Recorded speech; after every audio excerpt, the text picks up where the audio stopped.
Imagine a world without Google, in a time when knowledge was etched on scrolls, hammered into gold, or built into towering monuments. A time when an entire library could burn, a city could disappear, or a king's fortune could vanish forever. This isn't just a story, it's history, and it's full of puzzles. For thousands of years, people have built incredible things. They have amassed vast wealth. They have created art, technology, and wisdom that shape their world. But time is a brutal force. Wars, earthquakes, floods, and plain old human forgetfulness have swallowed much of it whole. Think about it. We still can't find the tomb of one of history's greatest conquerors, Alexander the Great. People still search for the legendary city Plato wrote about, Atlantis. And what about the immense wealth of King Croesus, a man so rich his name became an idiom? They're gone. We are still hunting for these things today. Archaeologists dig in dusty fields. Historians pore over ancient texts. Technology lets us peer underground and scan ocean floors. But many treasures stay hidden. It makes you wonder. What would we learn if we found them? Would they change how we see our past? Would they rewrite history books? And what secrets do these lost wonders still hold about the people who made them, the empires they belonged to, and the world they lived in? We might never know, but we keep looking. Because the lure of the unknown, the whisper of a forgotten story, is too strong to ignore. Number 22, does Akhenaten's sarcophagus lay in pieces, or does it wait whole? Akhenaten was an Egyptian pharaoh. He ruled around 1353 to 1336 BCE. He was a very controversial king. He threw out the old gods and made everyone worship just one, the Aten, a sun disk. This was a huge change for Egypt. He even moved the capital city to a new place he built, Akhetaten, which we call Amarna today. His revolution did not last long. After he died, the priests and the people went back to the old ways. They tried to erase Akhenaten from history, they defaced his monuments, they broke his statues, and they moved his body. We know Akhenaten was buried in a tomb in the royal wadi at Amarna. It's Tomb 26, but it was plundered, his sarcophagus was smashed. Fragments of it were found there by archaeologist Alessandro Barsanti in the early 20th century, specifically around 1907. These fragments are now in the Egyptian Museum in Cairo. They show Akhenaten being guarded by goddesses. This discovery told us a lot. It confirmed the tomb's original owner, but the pieces were not enough to reconstruct the whole thing. The sarcophagus was probably made of red granite. It was very impressive. After Akhenaten's death, his remains were likely moved. Some scholars like Dr. Nicholas Reeves, a British Egyptologist, suggested that KB55 in the Valley of the Kings might have held his remains for a time. This tomb contained a burial that was much disturbed. It had coffins that were reused. It also had funerary objects that were clearly from the Amarna period. But the body inside was eventually identified as Smenkhare, Akhenaten's possible co-regent or successor. The identity is still debated by some. The mystery of Akhenaten's final resting place is part of a larger puzzle. His son, Tutankhamun, famously restored the old religion. Tutankhamun's well-preserved tomb gives us a glimpse of what royal burials were like.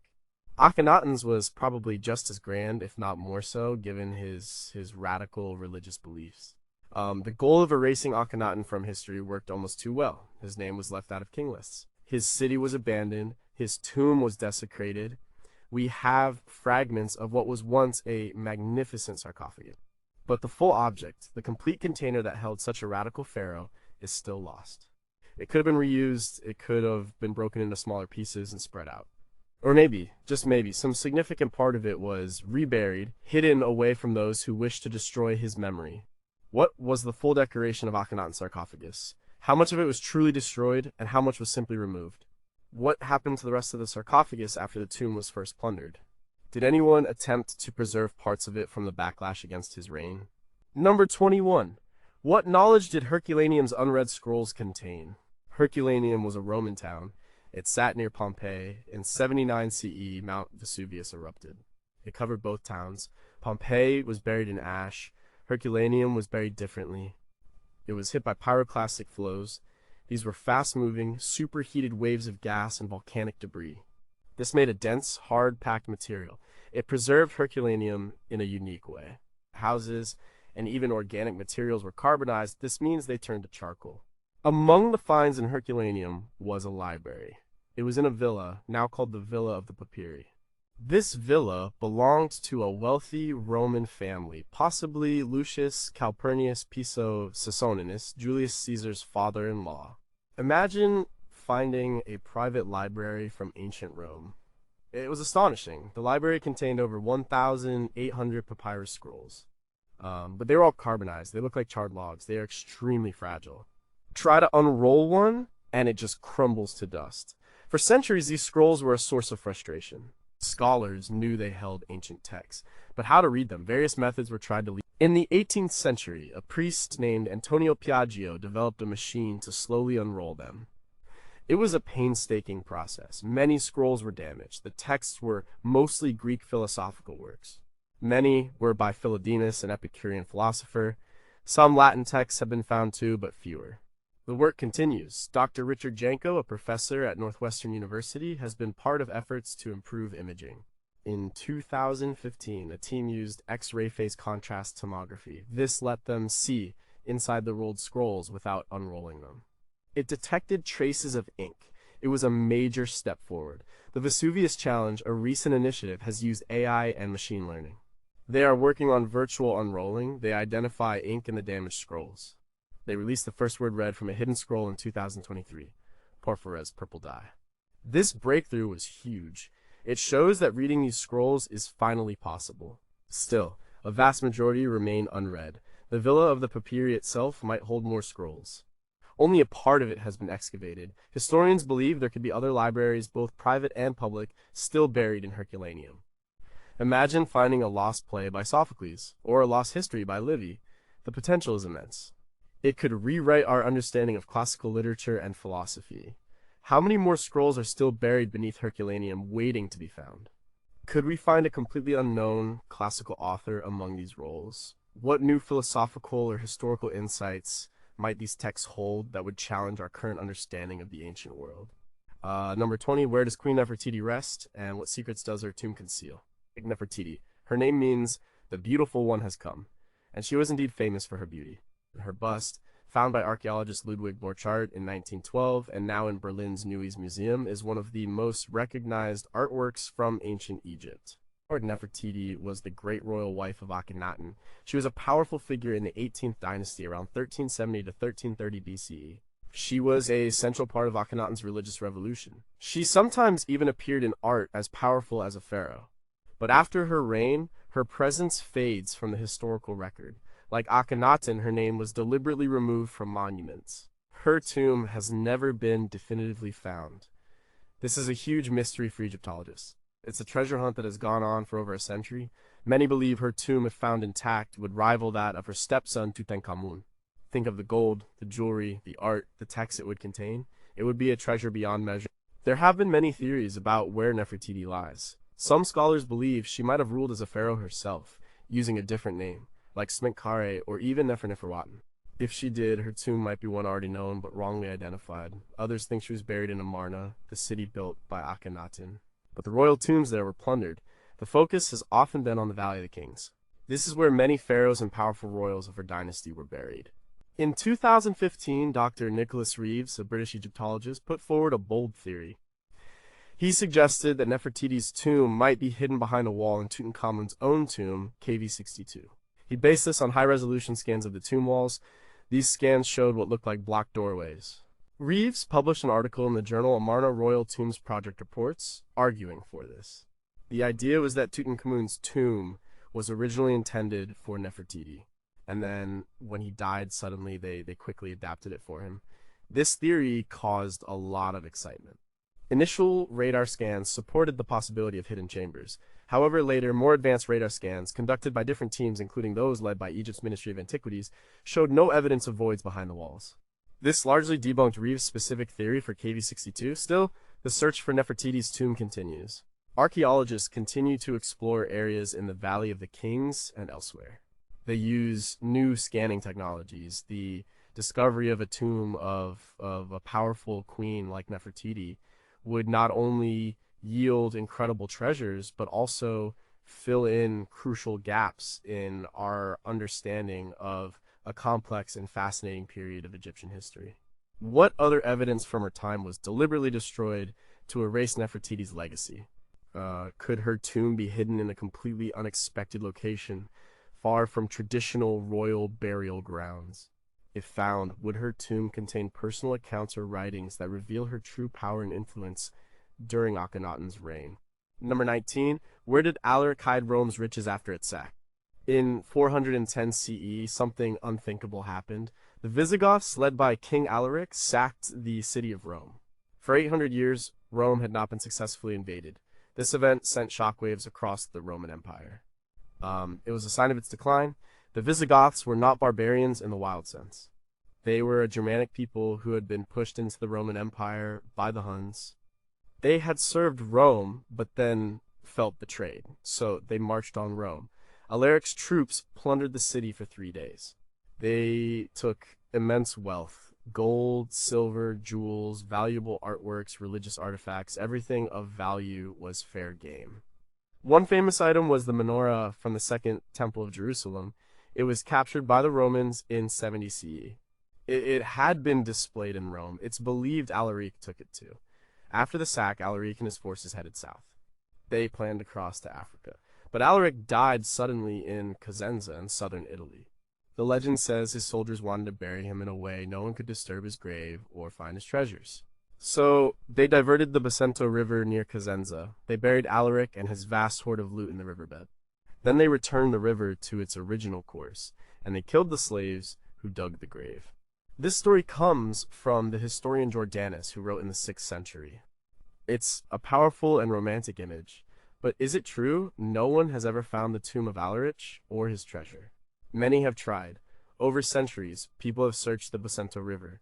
They have used rudimentary tools. They have used more modern equipment. In the 19th and 20th centuries, there were several attempts. In the 1930s, Benito Mussolini's fascist regime ordered searches, hoping to find the treasure and boost national pride. There were engineers involved. They tried to divert the river again, but they found nothing conclusive. Geologists and archaeologists have studied the area. The Bacento River has changed its course many times over 1,600 years. Finding the exact spot would be incredibly difficult. The treasure, if it exists as a single hoard, would be enormous. It would include items from the heart of the Roman Empire, possibly even artifacts from the Jewish temple. Its historical value would be beyond estimation. The mystery remains. Does Alaric's tomb still lie undisturbed beneath the waters, protected by the very river that hides it? Or was the story simply a legend, a way to explain the sudden disappearance of such an epic treasure? Did Alaric's troops actually bury all the treasure with him, or did they disperse parts of it among themselves? Could modern sonar or ground-penetrating radar finally pierce through the riverbed and reveal a hidden chamber? If found, what would this treasure tell us about the final days of the Western Roman Empire and the Visigothic people? Number 18. What unseen riches still lie beneath Troy's ancient soil? Troy. The name conjures images of epic battles, Helen's beauty, and Achilles' rage.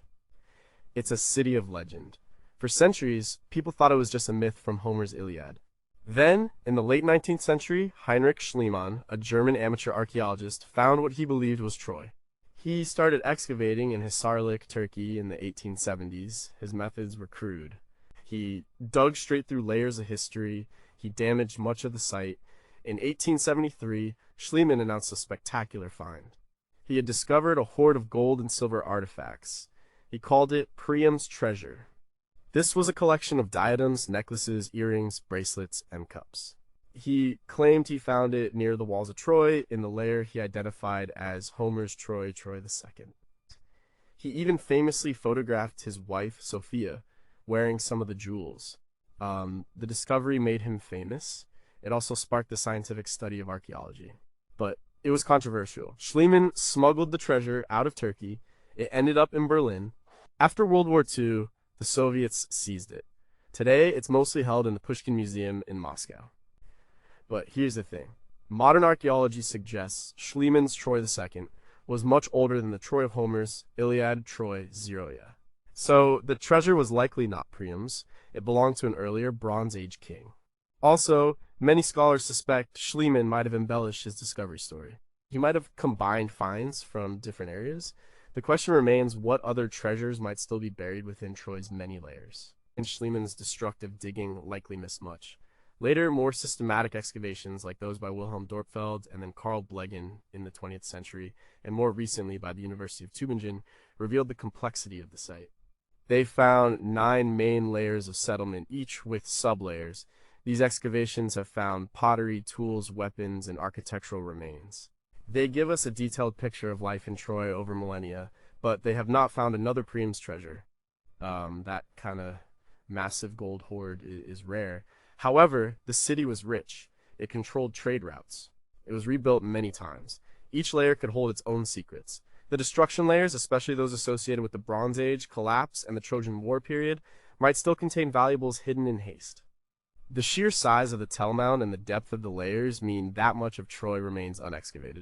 Technology like ground-penetrating radar might reveal hidden chambers or undisturbed areas that traditional digging cannot reach. What kinds of valuable artifacts were missed by Schliemann's rushed excavations? Are there other major hoards of gold and silver from Troy's later, more prosperous periods? Could undiscovered literary or historical texts exist within Troy, perhaps shedding new light on the Trojan War or early Greek history? Number 17, did the Library of Pergamum's scrolls truly vanish, or do they lie hidden? The Library of Pergamum was a rival to the Library of Alexandria. Pergamum was an ancient Greek city in Anatolia, modern-day Turkey. It was the capital of the Attalid Kingdom. This kingdom flourished after the breakup of Alexander the Great's empire. Its rulers were great patrons of culture and learning. They wanted their library to be the best. They built it to challenge Alexandria's supremacy. The library was founded in the 3rd century BCE. It became a huge center of knowledge. Some estimates put its collection at around 200,000 scrolls. This was a massive number for the ancient world. It shows the dedication of the Attalid kings. They even invented parchment pergamena because Egypt, wanting to maintain Alexandria's dominance, cut off their supply of papyrus. Parchment was made from animal skins. It was more durable than papyrus. This innovation was a huge deal for writing materials. The library produced its own copies of texts. Scholars worked there. It was a place where knowledge was preserved and expanded. But its fate is intertwined with Alexandria. The Roman general Mark Antony supposedly gave the entire library of Pergamum to Cleopatra, the queen of Egypt. This gift was meant to replenish the Library of Alexandria, which had suffered some losses, including during Julius Caesar's time in Egypt. This transfer happened around 41 BCE, so the Library of Pergamum as a distinct entity essentially ceased to exist. Its collection was absorbed into Alexandria's. This means that the scrolls did not vanish in the sense of being destroyed immediately. They were moved. But then, the Library of Alexandria itself suffered multiple periods of decline and destruction. The vast majority of its scrolls are also lost, so, in a way, the scrolls of Pergamum shared the same tragic fate. They were lost within the larger loss of Alexandria's collection. We have no definitive record of what specific texts were in Pergamum's collection beyond general categories. We do not know if certain unique works existed only there. The ruins of the Library of Pergamum are part of the archaeological site in Bergama, Turkey. They include the reading rooms and storage areas, but the actual texts are gone. We know of the library from historical accounts like those by Pliny the Elder. He described its rivalry with Alexandria. The question now is whether any of those transferred texts could have survived elsewhere. Did some scholars take copies before the transfer? Did some individual scrolls somehow escape the destruction that later befell Alexandria? Could any individual scrolls from Pergamum have survived outside the main library's transfer to Alexandria? What unique texts, not found in other collections, did Pergamum once hold? Could archaeological digs in the broader Pergamum region uncover private libraries that shed light on its vast collection? Number 16, what secrets lie beneath the destroyed Temple of Artemis at Ephesus? The Temple of Artemis at Ephesus was one of the 7 wonders of the ancient world. It was not just one temple. It was a series of temples built on the same site near the ancient city of Ephesus in modern-day Turkey. The first grand temple was built in the 6th century BCE. It was destroyed by an act of arson. A man named Herostratus burned it down in 356 BCE just to make his name famous. The Ephesians tried to erase his name from history, but it's still remembered. They rebuilt the temple even grander than before. This second, larger temple is the one most people think of as the wonder. It was enormous. It measured about 137 meters long and 69 meters wide. It had over 120 towering marble columns. It was dedicated to Artemis, the Greek goddess of the hunt, wilderness, and childbirth, often identified with the Anatolian mother goddess Cybele. It was a major pilgrimage site. It housed a cult statue of Artemis, often depicted with many breasts, symbolizing fertility. But this temple also met a violent end. It was plundered and destroyed by the Goths in 262 CE. Then, with the rise of Christianity, pagan worship declined. The temple was probably dismantled for its valuable building materials. Today, very little remains of the temple itself. You can see one reconstructed column standing on the site, and there are scattered marble fragments, but the grand structure, the cult statue, and all its precious adornments are gone. The site of Ephesus has been excavated for over 150 years. British archaeologist John Turtlewood first found the temple foundations in 1869 after years of searching. Later, the Austrian Archaeological Institute continued the work. They have found many artifacts from the temple's various phases. These include sculptures, votive offerings, and architectural fragments, but the great statue of Artemis is lost. The precious metals and jewels that adorned the temple and its statue were undoubtedly melted down or dispersed. The mystery now isn't about finding the temple's location, that's known. It's about what still lies buried beneath the ground. The various layers of destruction mean that some objects might have been hastily buried or dropped. The cult statue, which would have been a magnificent piece, could have been broken up. Its core might have been wood, adorned with gold and ivory. The gold would have been stripped. But what about fragments of the ivory or the base? The site holds centuries of religious devotion and offerings. It's possible that undisturbed caches of artifacts, small statues, coins, or other votives could still be found. These would tell us more about the worship practices and the daily life around this grand wonder. What was the exact appearance of the main cult statue of Artemis beyond general descriptions? Could any significant pieces of the temple's rich sculptural decoration still be buried nearby? Are there any hidden caches of votive offerings or treasures from worshippers that escaped the plunderers? Number 15. Does the Maya White City still hold untouched secrets in the jungle? Imagine a city swallowed by the jungle. A white city made of white stone, hidden for centuries. This is the legend of the Ciudad Blanca, or the City of the Monkey God. It's said to be a lost city in the Mosquitia region of Honduras. This area is one of the last unexplored wildernesses in Central America. The legends of a lost city of immense wealth and power have persisted for centuries, told by indigenous Mosquito and Pec people. The Spanish conquistadors heard these tales. They searched for it. The city is usually described as being from the Maya or a related Mesoamerican culture. But it's not a classic Maya city like Tikal or Palenque. Instead, it's thought to belong to a distinct, previously unknown culture. Explorers and adventurers searched for the city for generations. Theodore Morday, an American adventurer, claimed to have found it in 1940. He said he found the ruins of a city and a giant monkey sculpture, but he died before revealing its exact location. Many considered it a myth. In the 21st century, technology changed the game. In 2012, a team of archaeologists and filmmakers used LIDAR light detection and ranging. This technology uses lasers shot from an airplane to map the ground beneath dense jungle canopy. It essentially removes the trees virtually. The LiDAR scans revealed clear evidence of extensive human modifications to the landscape. They showed plazas, earthworks, mounds, and even what looked like pyramids. This was a lost city. The expedition, partly funded by the National Geographic Society, published its initial findings in 2015. They confirmed the existence of a settlement. The ground expedition in 2015, led by explorer Steve Elkins, was challenging. They faced jaguars, venomous snakes, and dangerous diseases like leishmaniasis. They discovered a significant collection of artifacts at the base of a mound. This included dozens of stone sculptures. Many depicted human animal figures, including were jaguars. There were ceramic offerings. The most striking discovery was a ceremonial cache. It had a stone box with 52 artifacts inside, including a large, intact metate grinding stone with a vulture carved on it. These objects were immediately unique. They did not match any known archaeological sites. This confirmed it was a new, distinct culture. The site was named T1 by archaeologists. Christopher Fisher, an archaeologist at Colorado State University, was a key member of the team. He has been involved in further research. The Honduran government declared the site a protected national park. The location is kept secret to prevent looting. Only a small fraction of the identified structures has been investigated.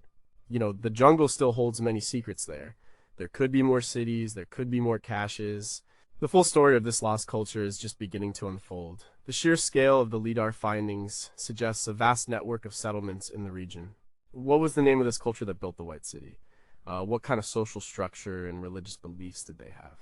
Could there be even larger, more significant structures or caches of artifacts deeper within the unexcavated parts of the city? Number 14, where exactly did King Solomon find all that gold from Ophir? Or King Solomon. He ruled ancient Israel around the 10th century BCE.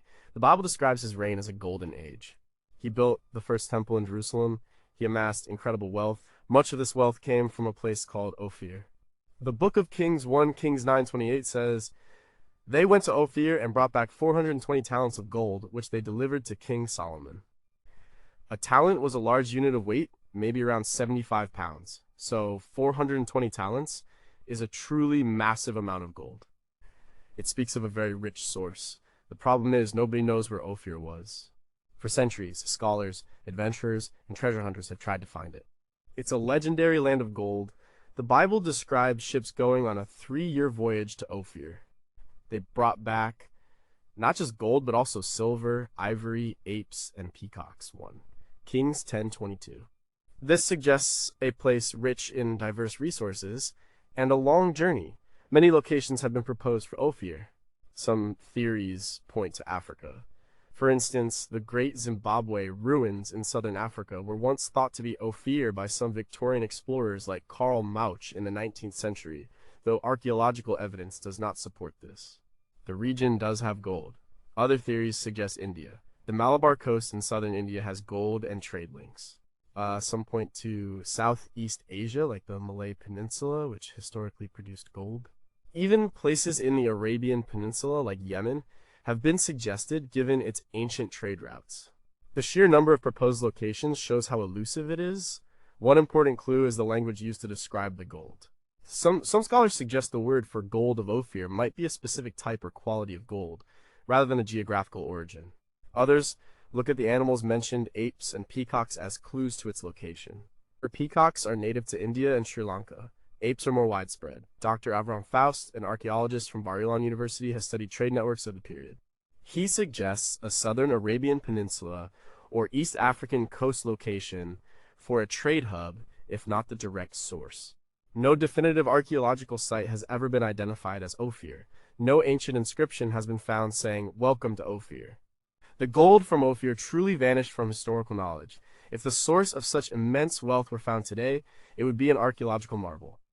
It would offer a concrete link to the biblical narratives of Solomon's reign and shed light on ancient trade routes and economies. It could even be a series of mines rather than one single location. Did Ophir represent a specific geographic location, or was it a general term for a far-off land of riches?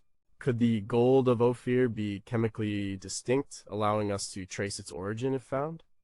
What would the discovery of Ophir's actual mines tell us about Solomon's kingdom and his global influence? So number 13, did the Hanging Gardens of Babylon ever really exist, and where were they? The Hanging Gardens of Babylon are a true enigma. They are one of the 7 wonders of the ancient world. But unlike the pyramids of Giza, which still stand, or the lighthouse of Alexandria, whose foundations are known, the Hanging Gardens have left almost no trace. Their very existence is debated by some scholars.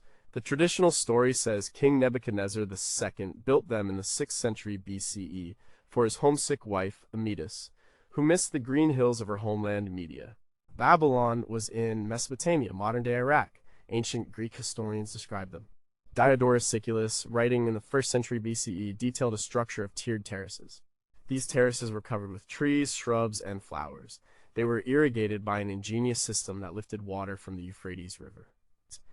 It was said to be a marvel of engineering. Imagine a lush green mountain rising from the flat Mesopotamian plain. The descriptions talk about layers of reeds, bitumen, and brick to prevent water leakage. They talk about massive stone foundations to support the weight of the soil and plants. But here's the catch. Despite extensive archaeological work at the site of ancient Babylon, led by German archaeologist Robert Koldewey from 1899 to 1917, no definitive evidence of the Hanging Gardens has ever been found. Koldewey excavated what he thought might be the foundations. He found vaulted structures. But these were likely storage rooms or cellars. They were not strong enough to support the weight described by the Greek writers. And furthermore, Nebuchadnezzar II himself, who left many inscriptions boasting of his building projects, never mentioned the Hanging Gardens. This silence is very puzzling. This lack of archaeological and contemporary Babylonian evidence led Dr. Stephanie Dalley, an Assyriologist at Oxford University, to propose a radical theory in her 2013 book, The Mystery of the Hanging Garden of Babylon. She suggests the gardens were not in Babylon at all. She believes they were built by the Assyrian king Sennacherib much earlier, around 700 BCE, in his capital city of Nineveh, modern-day Mosul, Iraq. Sennacherib did describe an elaborate garden with an innovative water-lifting device similar to Archimedes' screw in his palace records. Dalley argues that later Greek and Roman writers confused Nineveh with Babylon, especially after the Assyrian Empire fell. Both cities were mighty capitals. The site of Babylon is a vast archaeological area. It covers miles. It has been damaged over centuries by war and modern construction. Even if the gardens were there, finding distinct traces after more than 2 millennia would be incredibly hard. The theory of them being in Nineveh also has its challenges. Excavations at Nineveh have revealed magnificent palaces and water systems. But no clear hanging garden structure has been identified there either. So the greatest mystery is whether they truly existed as described, or if they were largely a literary creation or simply mislocated. Was the absence of Nebuchadnezzar's name on any records a deliberate omission, or proof he did not build them? Could smaller, less dramatic versions of hanging gardens have existed in Babylon, which gave rise to the grander myth? If the gardens were indeed in Nineveh, what other misattributions exist in our historical understanding of the ancient world? Number 12. What did the colossal statue of Zeus at Olympia truly look like, and what was its fate? The statue of Zeus at Olympia was another of the 7 wonders of the ancient world. It was a massive, awe-inspiring statue of the chief Greek god. It was housed in the temple of Zeus at Olympia in Greece. This was the site of the ancient Olympic Games. The statue was crafted by the famous Greek sculptor Phidias. He worked on it around 435 BCE. It took him about 8 years to complete. Phidias was also known for his work on the Parthenon in Athens. The statue was chrysophanteine. This means it was made of ivory and gold over a wooden frame.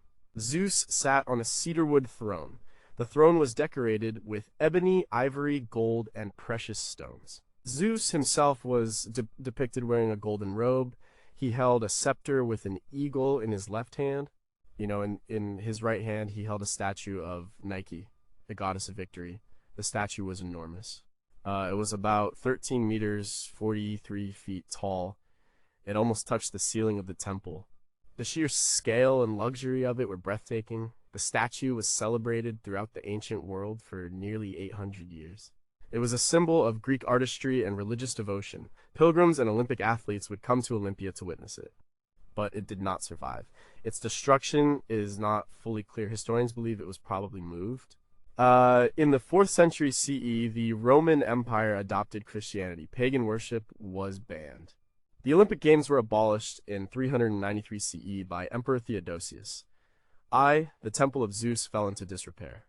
The traditional account suggests the statue was transported to Constantinople, modern-day Istanbul, by wealthy collectors.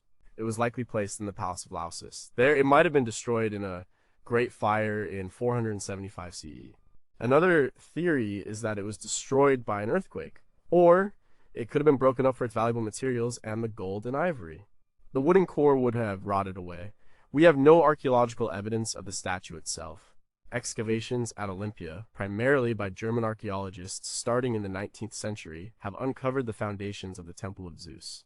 They found workshops used by Phidias. These workshops contain tools, molds, and even fragments of ivory and glass that seem to be remnants from the statue's creation. This confirms the location and the methods, but the actual statue, the magnificent combination of materials and artistry, is gone. We know of it mostly from descriptions by ancient writers like Pausanias, who visited Olympia, in the 2nd century CE. We also have depictions on coins and reliefs. These show us glimpses of its grandeur. The mystery is less about where is it, and more about what were the exact details of its destruction. And could any fragment, no matter how small, still exist somewhere. The recovery of any small piece, especially ivory or gold, from the original would be a monumental discovery. Did the statue survive its transfer to Constantinople only to be destroyed in a later event, or was it gradually dismantled? Could a hidden cache of smaller pieces of ivory or precious stones from the statue have been secretly buried during the Christianization era? What specific artistic or engineering innovations did Phidias employ in its construction that we still do not fully understand? Number 11. Are the lost fragments of the Lighthouse of Alexandria truly beyond reach? The Lighthouse of Alexandria was another of the 7 wonders of the ancient world. It stood on the island of Pharos, off the coast of Alexandria, Egypt. It was built during the Ptolemaic dynasty. Construction began around 280 BCE, possibly under Ptolemy Isoter, and finished during the reign of his son, Ptolemy II Philadelphus. It was a triumph of engineering and a beacon for sailors. It was immense. Estimates vary, but it was likely between 100 to 140 meters, 330 to 460 feet tall. This made it one of the tallest man-made structures for centuries. It had a light source at the top, possibly a large fire focused by mirrors. It guided ships into Alexandria's busy harbor. Ancient accounts, like those by Strabo and Pliny the Elder, describe its grandeur. It was built of massive stone blocks, likely marble. It survived for over 1,500 years, an incredible feat. The lighthouse suffered damage from several earthquakes over centuries. The first major earthquake was in 796 CE. More severe ones struck in 1303 and 1323 CE. These earthquakes brought it down. The Arab geographer Abu al-Andalusi, who visited in the 12th century, described it as still standing but damaged. By the 15th century, the Mamluk Sultan Qaitbay built a fort on its foundations. This fort, the citadel of Qaitbay, still stands today. It used some of the lighthouse's fallen stones. The archaeological search for the lighthouse has been primarily underwater. In 1994, French archaeologist Jean-Yves Empereur led an expedition. They found thousands of blocks, sphinxes, and obelisks in the waters off Pharos. These were from the lighthouse and other structures. Divers found huge granite blocks, some weighing up to 75 tons. They also found colossal statues of Ptolemaic kings and queens, and fragments of what could have been the lighthouse's decorative elements. Some believe the actual light chamber, with its mirror system, is still out there. These discoveries confirmed the lighthouse's location and gave a clearer picture of its construction. Some of these retrieved artifacts are now displayed in museums, like the Bibliotheca Alexandrina. But the vast majority of the lighthouse's structure, especially the upper portions and the critical light mechanism, remains lost or fragmented at the bottom of the sea. The seafloor around the citadel is rich with archaeological remains. New scanning technologies and deep-sea exploration could reveal more. The area is difficult to work in because of ship traffic and natural currents. The goal is not to find an intact lighthouse, which is impossible, but to recover more pieces. These could help reconstruct what it truly looked like, and what kind of technology was used to project the light so far. Could there be a section of the lighthouse, perhaps a part of the original light mechanism, preserved in the deeper, less disturbed seabed? What was the exact nature of the mirror system used to project the light, and could any fragments reveal this technology? Did the lighthouse contain any internal chambers or inscriptions that remain unexamined underwater? Number 10. Has the Colossus of Rhodes been completely reclaimed by the sea? The Colossus of Rhodes was another of the 7 wonders of the ancient world. It was a gigantic bronze statue of the sun god, Helios. It stood at the harbor entrance of the city of Rhodes on the Greek island of the same name. It was built to celebrate Rhodes' victory over a siege in 305 BCE. The Rhodians held off the attack by Demetrius Poliorcetes. They sold the siege equipment left behind to fund the statue. The statue was designed by the sculptor Cares of Lindos. It was finished around 280 BCE. It was about 33 meters, 108 feet tall. This is roughly the height of the Statue of Liberty. It was made of bronze plates riveted to an iron frame. Its feet were likely rooted in massive marble pedestals on either side of the harbor entrance. Ancient descriptions varied, but many depict it straddling the harbor mouth, with ships sailing between its legs. However, modern engineers believe this pose would have been structurally impossible. It was more likely a standard stance, perhaps overlooking the harbor from a prominent pier. The Colossus stood for only 56 years. A powerful earthquake struck Rhodes in 226 BCE. The statue broke at the knees and toppled. It fell into ruins. Ptolemy III of Egypt offered to pay for its reconstruction. But the Rhodians, following an oracle's advice, declined. They feared they had offended Helios. So, the fallen giant lay in ruins for over 800 years. Pliny the Elder, writing in the 1st century CE, described the massive scale of its fallen limbs. He noted that few people could encircle its thumb with their arms. In 654 CE, Arab invaders conquered Rhodes. They dismantled the remains of the Colossus. They sold the bronze for scrap metal. But legend says it took 900 camels to carry away all the bronze. So, the Colossus of Rhodes as a complete structure is long gone. Its bronze was melted down. Its iron core likely rusted away. The site of the harbor has been explored, but no definitive large fragments of the statue have ever been found. The search is not for the statue itself, but for its foundations or any small pieces that might have been overlooked. The archaeological work in Rhodes, including underwater surveys, has sought to identify the exact location of its feet. This would give us a clearer understanding of its actual pose and construction. Professor Emmanuel Mitrakis, an architect from the Technical University of Crete, has done extensive research on the engineering and possible location of the Colossus, publishing his findings in academic journals. Some theorists have proposed the statue was located further inland, not straddling the harbor. The search for the precise location and any remaining fragments continues, driven by the desire to understand how such a massive structure was built in antiquity. What was the exact pose of the Colossus, and how was it anchored to withstand winds and sea? Are there any small, unidentified bronze fragments from the statue that remain in the seabed around Rhodes? Did the Rhodians bury any significant components of the statue after its collapse, fearing divine retribution? Number 9. What unknown knowledge did the Great Library of Constantinople hold before its destruction? The Great Library of Constantinople was a jewel of the Byzantine Empire. It was founded in the 4th century CE by Emperor Constantius II. It was the official library of the Eastern Roman Empire. Constantinople was the new capital. Its goal was to preserve classical Greek and Roman literature. It also held Christian texts. The library's creation marked a shift in power and knowledge from Rome to the East. At its peak, the library might have contained over 100,000 scrolls and codices.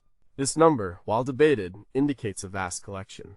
It was staffed by scribes whose job was to copy and preserve texts. Emperor Valens, in the 4th century, even hired 4 Greek and 3 Latin calligraphers just for the library. They copied works onto parchment, which was more durable than papyrus. This was crucial for preserving knowledge through the decline of papyrus supplies. The library was a center of learning for over 1,000 years. It preserved many works that would have been lost otherwise. We know of many classical texts today because they were copied and preserved in Constantinople. But the library suffered repeated destruction over the centuries. Fires were the main enemy. A major fire in 475 CE destroyed a large part of its collection. Another devastating fire in 726 CE during the iconoclast controversies further damaged it. During the Fourth Crusade in 1204, the Latin Crusaders sacked Constantinople. They looted and destroyed much of the city's wealth and cultural heritage, including many books. The library continued to exist in various forms, but its collection slowly dwindled. The final blow came with the Ottoman conquest of Constantinople in 1453. By then, much of its original collection was likely already lost or dispersed. Unlike the Library of Alexandria, which was a singular, massive event, the destruction of the Library of Constantinople was a slow, agonizing process. There's no single smoking gun event. The actual library building and its contents, as a cohesive collection, are lost. We don't have its catalog. We don't know the full scope of its holdings. Scholars believe many unique copies of classical works were held there.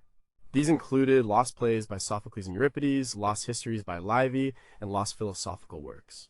The search for its contents is not a physical dig, but a textual hunt. It's about finding surviving manuscripts that might have originated from its collection, now scattered in various libraries around the world. Scholars like Dr. Nigel G. Wilson, a classicist from Oxford, have studied Byzantine manuscript traditions. They trace the lineage of surviving ancient texts. They try to identify which ones might have passed through the Library of Constantinople. This effort is a painstaking detective story. It seeks to reconstruct the ghost of a lost library through its surviving textual descendants. The idea is that some individual texts might have survived by being copied and recopied, passing into other collections. What unique classical Greek or Latin texts, now considered lost, were definitively held within the Great Library of Constantinople. Could any undiscovered private collections from Byzantine scholars contain direct copies from the library's vast holdings? What role did specific historical figures or events play in deliberately saving or destroying parts of the library's collection? Number 8, what was the full extent of Croesus' gold and where did it all go? Croesus was the king of Lydia. He ruled in the 6th century BCE. Lydia was an ancient kingdom in western Anatolia, modern-day Turkey. Croesus became legendary for his immense wealth. His name became synonymous with richness. People still say as rich as Croesus. Lydia was rich because it sat on trade routes. It also had gold deposits in the Pactolus River. Lydia was also the first kingdom to issue coined money from electrum, a natural alloy of gold and silver, and later pure gold and silver. This made trade much easier and helped accumulate wealth. The stories of Croesus' wealth are told by ancient Greek historians like Herodotus. He wrote that Croesus owned vast treasures. He made rich dedications to various Greek sanctuaries, especially the Oracle of Delphi. These dedications included golden statues, silver bowls, and massive gold bricks. He was famous for his gifts. He sought advice from the oracle about going to war with the rising power of Persia, led by Cyrus the Great. The oracle famously told him that if he went to war, a great empire would be destroyed. Croesus, thinking it meant the Persian Empire, attacked. He was wrong. It was his own empire that fell. Cyrus the Great defeated Croesus around 547 BCE. Lydia was conquered. Its capital, Sardis, was captured. The Persian army undoubtedly plundered the city. The vast gold reserves of Croesus became the property of the Persian Achaemenid Empire. This is where the trail of the lost treasure begins. Did the Persians take all of it back to their capitals like Persepolis and Susa? Or did some of it get hidden during the chaos of the invasion? Archaeological excavations at Sardis have been ongoing for over a century. Teams from Princeton and then Harvard and Cornell universities have unearthed the ancient city. They found the remains of Croesus' palace, defensive walls, and artisan quarters. They have found rich burial mounds in the Lydian necropolis of Ben Tepe. These include the massive tomb of King Aliades, Croesus' father. But no massive hoard of gold like the one described by Herodotus has ever been found. The treasure of Croesus was likely a combination of the kingdom's treasury, the personal wealth of the king, and the gold in circulation. It was not a single buried chest. The gold was likely dispersed. Much of it went to the Persian treasury.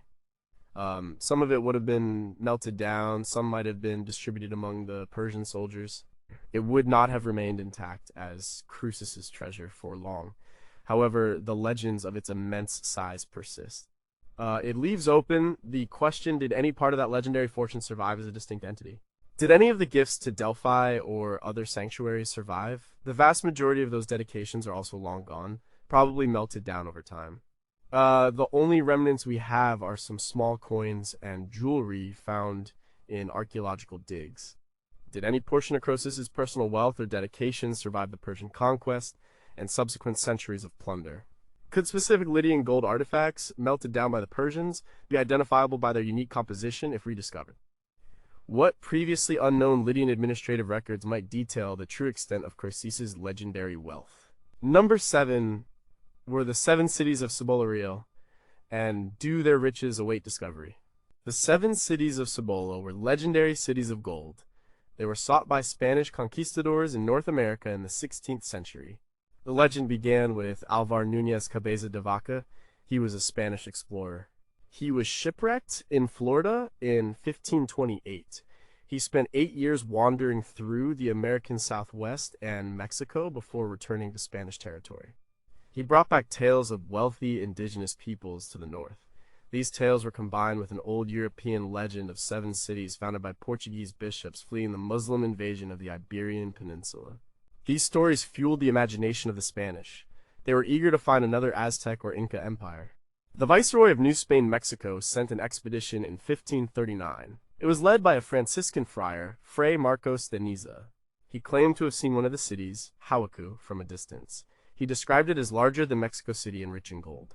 This was a massive exaggeration. His report led to a much larger expedition in 1540. It was led by Francisco Vasquez de Coronado. Coronado marched north with hundreds of Spanish soldiers and thousands of indigenous allies. He found Hauku as a Zuni pueblo, a large adobe and stone village. It was certainly not made of gold.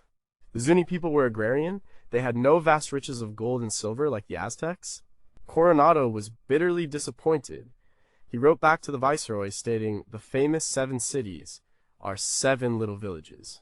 As Coronado continued his exploration of the Southwest, he explored what is now Arizona, New Mexico, Texas, Oklahoma, and Kansas. He found other Native American settlements, including those of the Hopi and the Plains tribes. He found no gold. He found no vast wealthy cities. His expedition was a financial disaster for him. He returned to Mexico in 1542, discredited. So, were the 7 cities of Cibola a hoax? Or a misunderstanding? The cities Coronado found were real. They were the pueblos of the Zuni people, like Hewaku and later Acoma and others. These were sophisticated, long-established communities. They had rich cultures and traditions. They were cities in their own right, but not the golden cities the Spanish imagined. The treasure was not gold. It was a vibrant culture. But for the Spanish, it was a failure.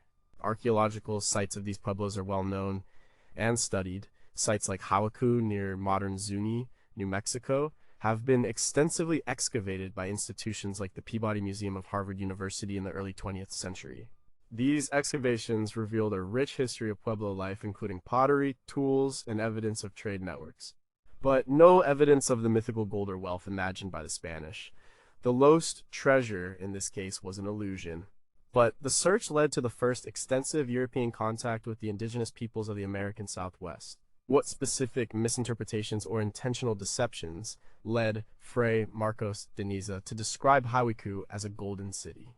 Could any pre-Columbian artifacts of high value missed by Coronado's expedition still lie hidden within the ruins of the original 7 cities? What forgotten indigenous stories or oral traditions might describe the pre-Hispanic wealth of these settlements? Number 6, what was the true location and extent of El Dorado's golden empire? El Dorado is one of the most enduring legends of lost treasure. It conjures images of cities of gold deep in the Amazon jungle. The legend started in the early 16th century. Spanish conquistadors heard tales from indigenous people in the Andes of South America. These tales spoke of a Muisca chief Zipa in the kingdom of Zipaquira. He would cover himself in gold dust for a ceremony. Then he would plunge into Lake Guatavita. He would offer gold and emeralds to the gods. El Dorado means the gilded one or the golden man. The ceremony was real. It was part of the Muisca culture, who lived in the high plains of modern-day Colombia. The Muisca were skilled goldsmiths. They created exquisite golden artifacts, especially Tunjo's votive figures. Their economy was based on salt, emeralds, and gold. Their gold was largely traded, not mined directly. The legend quickly grew. It morphed from a gilded chief to a gilded city, then to a gilded kingdom, and finally an entire golden empire. The Spanish became obsessed. Gonzalo Jimenez de Quesada, a Spanish conquistador, was one of the first to reach the Muisca territory in 1537.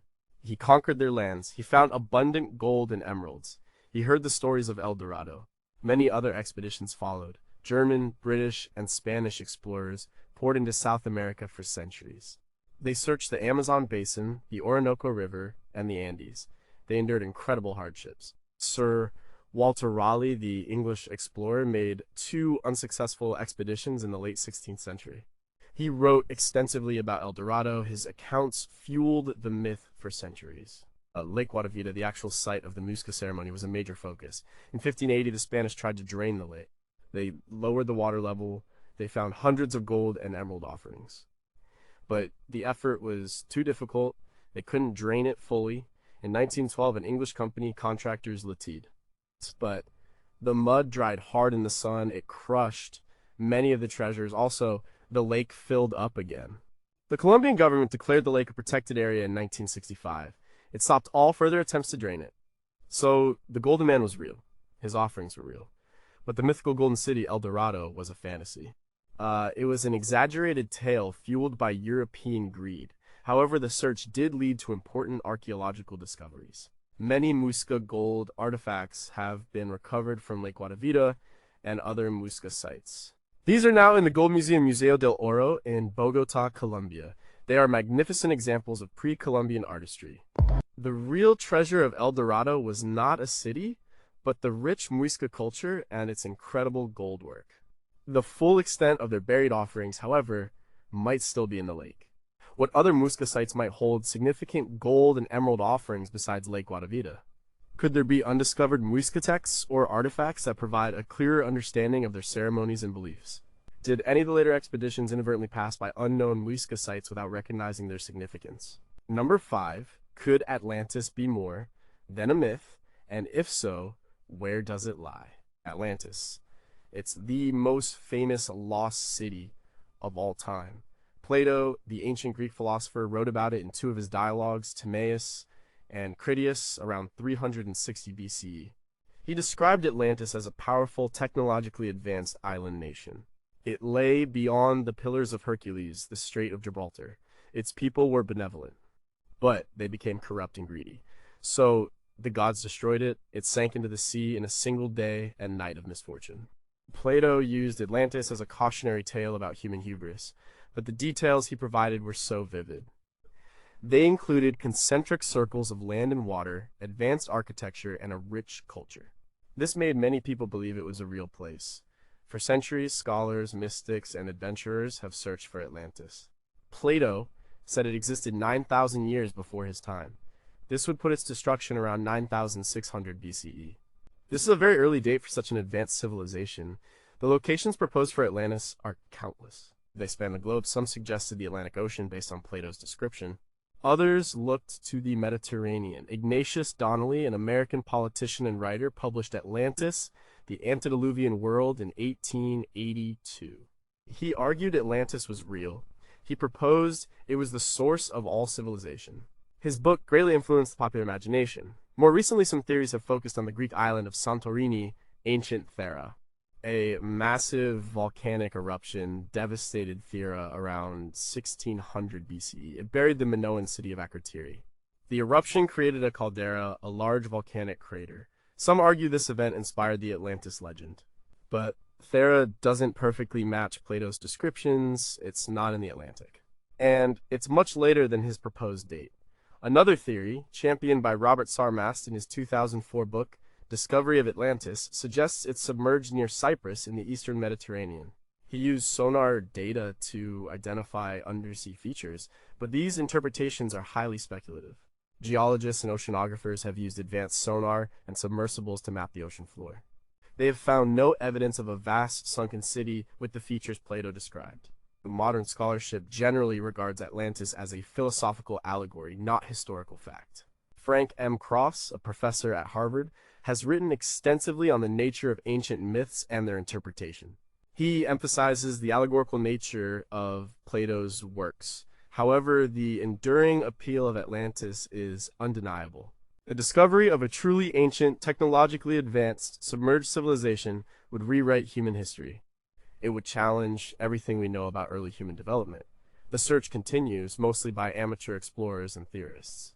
Mainstream archaeologists are skeptical, focusing on known sites and cultures. Still, the deep ocean is largely unexplored. What if a small, unexpected piece of evidence surfaced? Could an undiscovered, advanced ancient civilization have existed and left traces that we simply haven't recognized yet? How much of Plato's description was based on actual geographical or historical knowledge versus pure philosophical invention? If Atlantis were found, would its technology be beyond anything we imagined for the ancient world? Number 4. Where is Alexander the Great's tomb, and what treasures does it hold? Alexander the Great, he was one of the greatest military commanders in history. He forged an empire that stretched from Greece to India in just over a decade.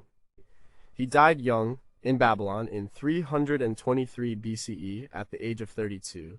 His death plunged his vast empire into chaos. But the mystery of his death is overshadowed by the location of his tomb. It is one of the greatest archaeological enigmas. His body was prepared for burial. It was reportedly mummified in honey. This preserved it. His generals, known as the Diadochi, fought over his empire, and they fought over his body. Ptolemy Isoter, one of his generals, seized Alexander's body while it was being transported. He brought it to Egypt. Ptolemy wanted the legitimacy of having the great conqueror's body in his capital. It would solidify his rule over Egypt and start the Ptolemaic dynasty. Alexander's body was first buried in Memphis, Egypt. Later, it was moved to Alexandria. A magnificent tomb, known as the Soma, was built for him. It became a major pilgrimage site. Roman emperors, including Julius Caesar, Augustus, and Caligula, visited it. They paid their respects. The tomb was described by ancient writers like Strabo and Diodorus Siculus as a grand structure. It housed Alexander's mummified body in a golden sarcophagus. Later, the golden sarcophagus was supposedly replaced with one of glass or alabaster to prevent theft, according to the historian Cassius Dio. The last historical records of the tomb date to the 4th century CE. After that, it simply vanishes from the record. The rise of Christianity and the decline of pagan worship might have led to its neglect, or its deliberate destruction. The city of Alexandria also suffered from earthquakes, tsunamis, and political upheavals over centuries. The Soma might have been destroyed, covered by later buildings, or simply forgotten. The search for Alexander's tomb has been ongoing for centuries. Many archaeologists and historians have proposed theories. There have been many discoveries claimed over the years, but none have been substantiated. Greek archaeologist Liana Suvaltsi claimed in 1995 to have found the tomb in the Siwa, Oasis, Egypt. But the Greek government refused her access, citing political issues with Egypt. Her claims were not widely accepted by the scientific community. Dr. Frank Holt, a professor of history at the University of Houston, has written extensively on Alexander. He argues that the tomb is still likely within Alexandria. He suggests focusing on the royal quarter. The city of Alexandria is a challenging archaeological site. It's a modern, densely populated city. Much of the ancient city lies beneath the modern one, or submerged under the harbor. Ground-penetrating radar and other non-invasive technologies could help. If found, the tomb of Alexander the Great would be one of the greatest archaeological discoveries ever. It would provide immense historical information and undoubtedly incredible treasures. His golden sarcophagus, his weapons, his personal items, it would be a time capsule of a pivotal moment in history. What political motivations led to the deliberate obscuring of Alexander's tomb location after the 4th century CE? Could archaeological surveys beneath the modern city of Alexandria reveal previously unknown royal burial complexes? If found, what specific artifacts within the tomb would provide new insights into Alexander's life, campaigns, and true cause of death? Number 3. Does Cleopatra's tomb lie hidden, revealing the secrets of her final days?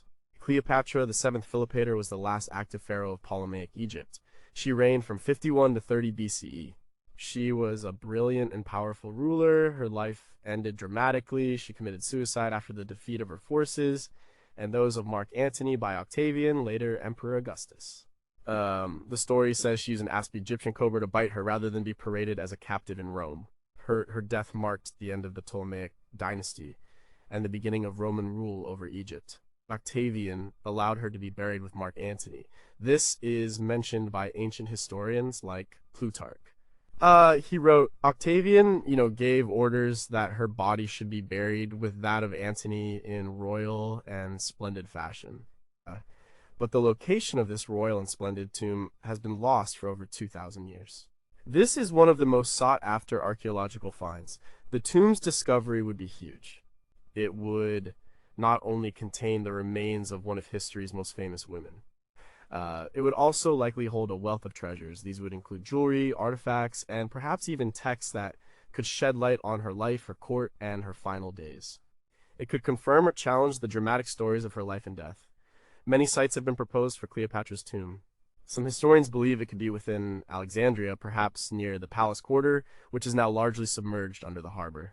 But the most prominent theory today points to Taposiris Magna. This is an ancient temple complex located about 50 kilometers, 30 miles west of Alexandria. Dr. Kathleen Martinez, a Dominican archaeologist, has been excavating there since 2005. And she believes Cleopatra's tomb is hidden beneath the temple of Osiris, Isis, and Horus. She argues that Cleopatra would have wanted to be buried in a sacred place alongside her lover Mark Antony and within the context of her Egyptian identity. Martinez's work has revealed a vast and complex network of tunnels and shafts beneath the temple. Her team has found busts of Cleopatra and coins bearing her image. They found a large cemetery with Greco-Roman mummies. This suggests the site was significant. She published her ongoing findings in various interviews and documentaries. However, many established Egyptologists remain skeptical. Dr. Zahi Hawass, former Minister of State for Antiquities Affairs of Egypt, has publicly expressed doubts.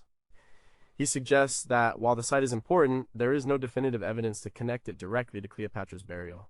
The search is complicated by the fact that the Ptolemaic kings and queens were often buried in the royal necropolis in Alexandria.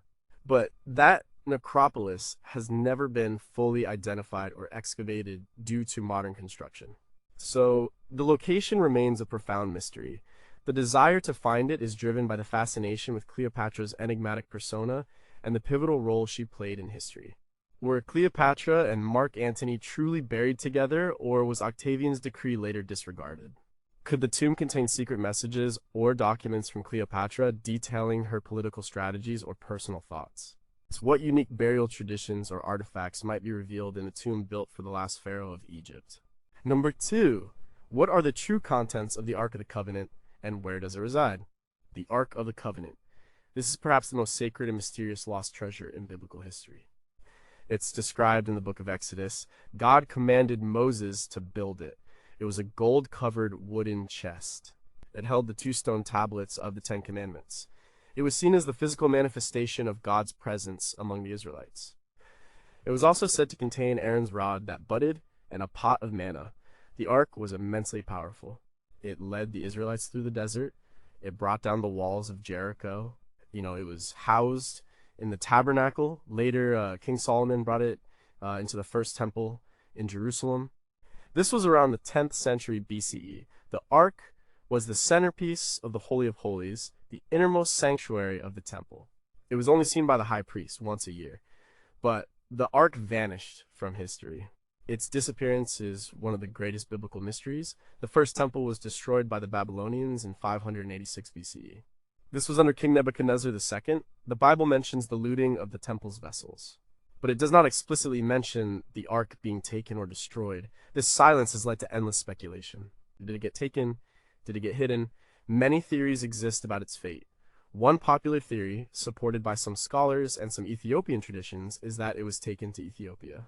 The Kebra Nagast, an ancient Ethiopian text, claims that Menelik I, the son of King Solomon and the Queen of Sheba, brought the ark to Ethiopia. It is supposedly housed in the Church of Our Lady Mary of Zion in Axum, Ethiopia. A guardian monk is said to guard it, and it is never seen by anyone else.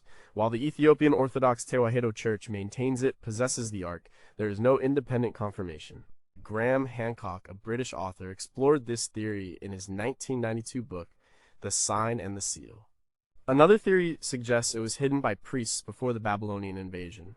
It might be in tunnels beneath the Temple Mount in Jerusalem. The Temple Mount is a highly sensitive archaeological site. Excavation is very limited. This makes finding anything there extremely difficult. Rabbi Aryeh Kaplan, a respected scholar, wrote about the various Jewish traditions concerning the ark's hiding place. Some traditions even speak of it being buried beneath the Temple Mount. Others suggest it was transported to the biblical land of Urartu, modern Armenia, eastern Turkey.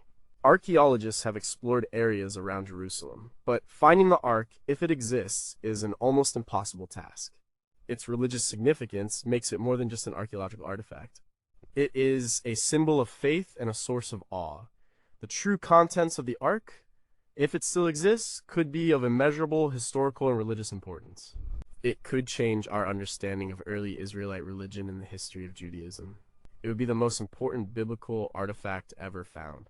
What specific historical or archaeological evidence beyond religious texts supports any of the various theories about the ark's location? If the ark were found, what would its condition and contents reveal about ancient Israelite craftsmanship and religious practices? How would its discovery impact the geopolitical and religious landscape of the modern world? Well, number 1, what exactly was lost in the burning of the Library of Alexandria? The Library of Alexandria, it's arguably the most famous lost treasure of all.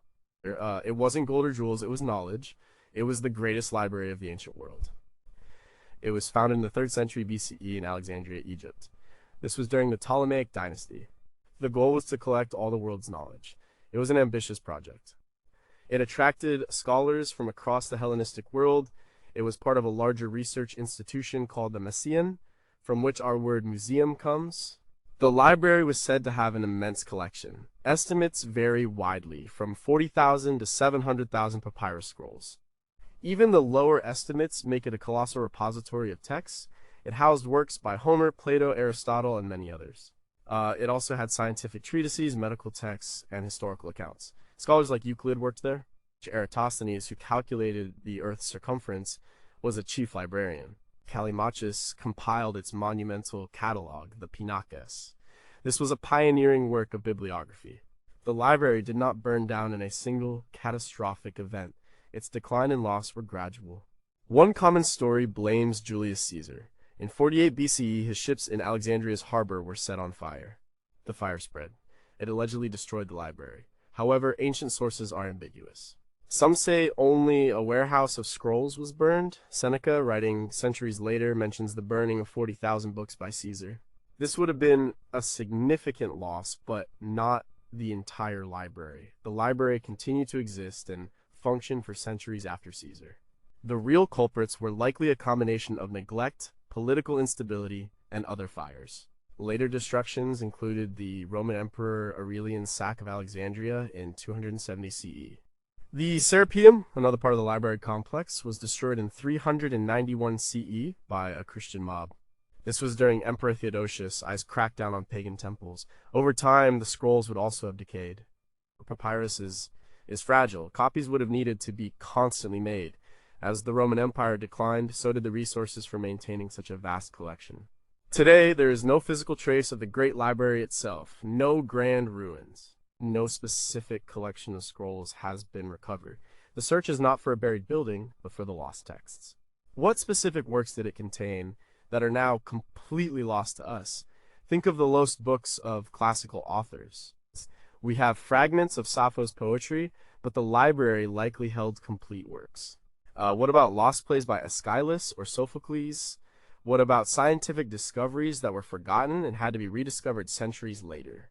The modern Bibliotheca Alexandrina, built in 2002, is a memorial to the ancient library. It's a massive modern library and cultural center, but it does not contain the original scrolls. Dr. Luciano Canfora, an Italian classical scholar, published The Vanished Library in 1987. He detailed the historical evidence for the library's foundation and its destruction. His work highlights the tragic loss of unparalleled knowledge. The loss of the Library of Alexandria means we have only a fraction of ancient Greek and Roman literature. We probably lost countless scientific advancements and historical records. We lost entire voices and perspectives from the ancient world. What percentage of ancient Greek and Roman literature and scientific knowledge did the Library of Alexandria truly contain? And what exact works are now irrevocably lost?